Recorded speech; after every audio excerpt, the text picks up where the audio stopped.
ಮೊದಲನೆಯ ಪ್ರಶ್ನೆ, ಕರ್ನಾಟಕದ ಶೇಕ್ಸ್ಪಿಯರ್ ಎಂದು ಯಾರನ್ನ ಕರೆಯುತ್ತಾರೆ? A. Doctor APJ. Abdul Kalam, B. Kengal Hanumantharaya, C. Kuvempu, D. Da. Ra Bendre ರವರನ್ನ.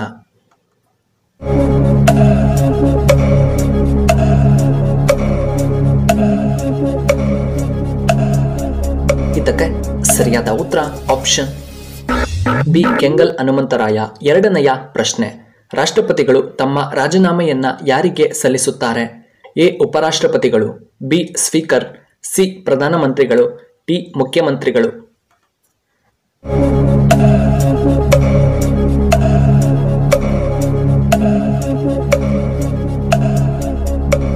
ಇದಕ್ಕೆ ಸರಿಯಾದ ಉತ್ತರ ಆಪ್ಷನ್ ಎ. ಉಪರಾಷ್ಟ್ರಪತಿಗಳು. ಮೂರನೆಯ ಪ್ರಶ್ನೆ, ಉಪರಾಷ್ಟ್ರಪತಿಗಳು ತಮ್ಮ ರಾಜೀನಾಮೆಯನ್ನ ಯಾರಿಗೆ ನೀಡುತ್ತಾರೆ? ಎ. ಉಪರಾಷ್ಟ್ರಪತಿ, ಬಿ. ರಾಷ್ಟ್ರಪತಿ, ಸಿ. ಪ್ರಧಾನಮಂತ್ರಿಗಳು, ಡಿ. ಮುಖ್ಯಮಂತ್ರಿಗಳು.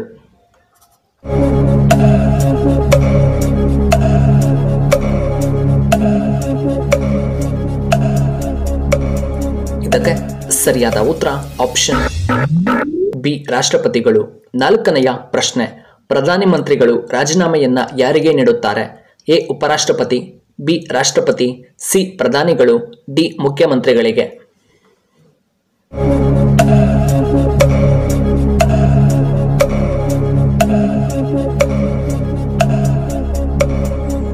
ಇದಕ್ಕೆ ಸರಿಯಾದ ಉತ್ತರ ಆಪ್ಷನ್ ಬಿ. ಉಪರಾಷ್ಟ್ರಪತಿ. ಇನ್ನು ಐದನೆಯ ಪ್ರಶ್ನೆ, ವಯಸ್ಸಾದಂತೆ ಯಾವ ಆಹಾರವನ್ನ ನಾವು ಕಡಿಮೆ ಮಾಡಬೇಕು?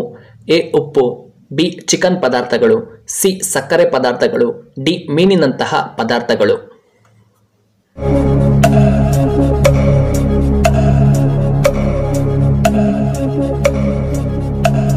ಇದಕ್ಕೆ ಸರಿಯಾದ ಉತ್ತರ ಆಪ್ಷನ್ ಎ. ಉಪ್ಪು ಮತ್ತು ಸಕ್ಕರೆಯನ್ನ ಕಡಿಮೆ ಮಾಡಬೇಕು. ಆರನೆಯ ಪ್ರಶ್ನೆ, ಹೆಚ್ಚು ಆಲೂಗಡ್ಡೆ ಉತ್ಪಾದಿಸುವಂತಹ ಏಕೈಕ ರಾಜ್ಯ ಯಾವುದು? A. Bihar, B. Kerala, C. ನಮ್ಮ ಕರ್ನಾಟಕ, ಡಿ. ಉತ್ತರ ಪ್ರದೇಶ.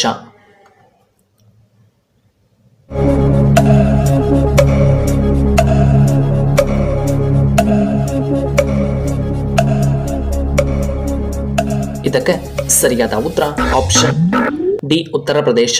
ಏಳನೆಯ ಪ್ರಶ್ನೆ, ಬೂಮರನ್ನ ಯಾವ ದೇಶದಲ್ಲಿ ಮೊದಲು ನಿಷೇಧ ಮಾಡಲಾಯಿತು? A. Russia, B. Singapore, C. Korea, D. ಅಮೆರಿಕಾದಲ್ಲಿ.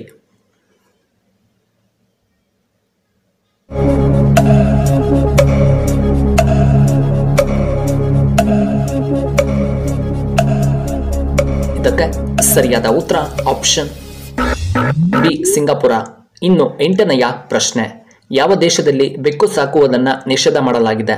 A. China, B. Korea, C. Norway, D. Russia ದೇಶದಲ್ಲಿ.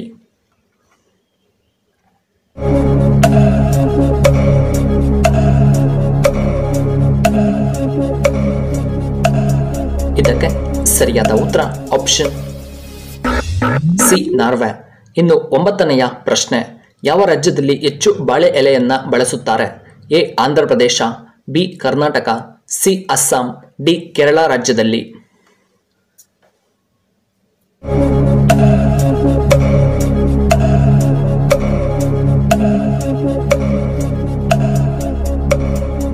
ಇದಕ್ಕೆ ಸರಿಯಾದ ಉತ್ತರ ಆಪ್ಷನ್ ಡಿ. ಕೇರಳ ರಾಜ್ಯದಲ್ಲಿ. ಇನ್ನು ಹತ್ತನೆಯ ಪ್ರಶ್ನೆ, ಯಾವ ಪಕ್ಷಿಯ ಮೊಟ್ಟೆ ಹೆಚ್ಚು ದುಬಾರಿ? ಎ. ಕೋಗಿಲೆ, ಬಿ. ಉಷ್ಟ್ರಪಕ್ಷಿ, ಸಿ. ನವಿಲಿನ ಮೊಟ್ಟೆ, ಡಿ. ಬಾತುಕೋಳಿಯ ಮೊಟ್ಟೆ.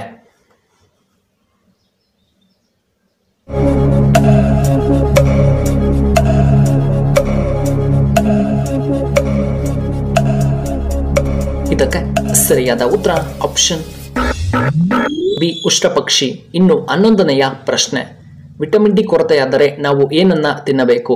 ಎ. ಪನ್ನೀರ್, ಬಿ. ಖರ್ಜೂರ, ಸಿ. ಬಾದಾಮ್, ಡಿ. ಸೋಯಾ ಹಾಲು.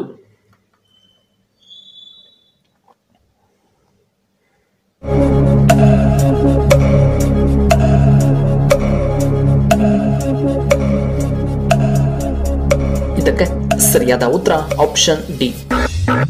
ಸೋಯಾ ಹಾಲನ್ನ ಸೇವನೆ ಮಾಡಬೇಕು. 12ನೆಯ ಪ್ರಶ್ನೆ, ತುಳಸಿ ಎಲೆ ಯಾವ ಕಾಯಿಲೆಗೆ ತುಂಬಾ ಉತ್ತಮ? ಎ. ಬಿಪಿ ಸಮಸ್ಯೆಗೆ, ಬಿ. ಶೀತ ಮತ್ತು ಜ್ವರ, ಸಿ. Gastric, D. ಶುಗರ್ ಕಾಯಿಲೆಗೆ.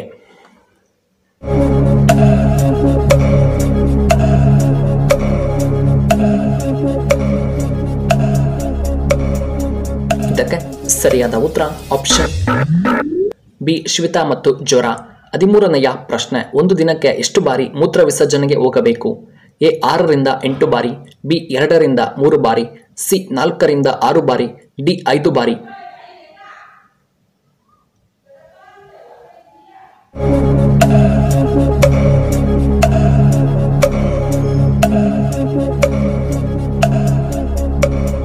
ಇದಕ್ಕೆ ಸರಿಯಾದ ಉತ್ತರ ಆಪ್ಷನ್ ಎ 6ರಿಂದ 8 ಬಾರಿ ಹೋದರೆ ಆರೋಗ್ಯವಾಗಿ ಇದ್ದಂತೆ ಪರಿಗಣಿಸಲಾಗುತ್ತದೆ. ಇನ್ನು 14ನೆಯ ಪ್ರಶ್ನೆ, ಎಷ್ಟು ದಿನಗಳ ನಂತರ ನಾವು ಮತ್ತೆ ರಕ್ತದಾನವನ್ನ ಮಾಡಬಹುದು? ಎ 40 ದಿನಗಳು, ಬಿ 58, ಸಿ 45 ದಿನಗಳು, ಡಿ 56 ದಿನಗಳು.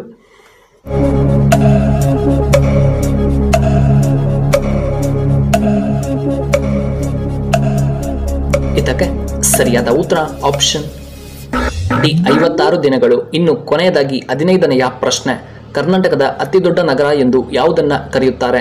A KGF, B Bengaluru, C Mandya, D ನಮ್ಮ ಕೋಲಾರ ಜಿಲ್ಲೆಯನ್ನ.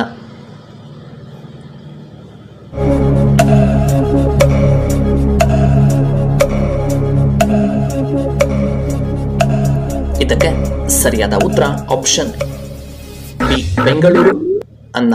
ವೀಕ್ಷಕರೇ, ನಿಮಗೆ ಈ ವಿಡಿಯೋ ಇಷ್ಟವಾದರೆ ದಯವಿಟ್ಟು ಲೈಕ್ ಮಾಡಿ, ಹಾಗೆ ಶೇರ್ ಮಾಡಿ, ಹಾಗೂ ಇಂತಹ ಹೆಚ್ಚಿನ ವಿಡಿಯೋಗಳಿಗೆ ನಮ್ಮ ಚಾನಲ್ನ ಸಬ್ಸ್ಕ್ರೈಬ್ ಮಾಡ್ಕೊಳ್ಳಿ. ಹಾಗೆ ಪಕ್ಕದಲ್ಲೇ ಇರುವ ಬೆಲ್ ಬಟನ್ನ ಆಕ್ಟಿವೇಟ್ ಮಾಡ್ಕೊಳ್ಳಿ. ಆಗ ನಾವು ಯಾವುದೇ ಹೊಸ ವಿಡಿಯೋ ಅಪ್ಲೋಡ್ ಮಾಡಿದರೆ ನಿಮಗೆ ನೋಟಿಫಿಕೇಶನ್ ಬರುತ್ತೆ. ವಿಡಿಯೋ ನೋಡಿದ್ದಕ್ಕಾಗಿ ಧನ್ಯವಾದಗಳು. ಶುಭವಾಗಲಿ.